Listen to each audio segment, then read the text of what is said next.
The beachy towel effect is the best way to get casual waves every day.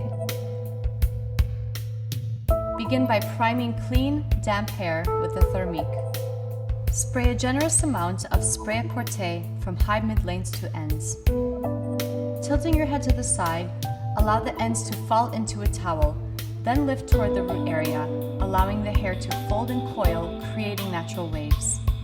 Gently massage to remove additional moisture and lock the wave. Blow dry with a diffuser at medium heat and low velocity.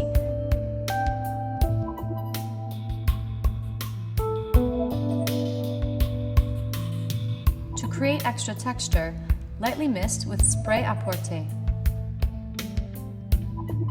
Spray powder bluff from the roots to mid-lanes at the crown, top, and sides, massaging at the root area to add volume.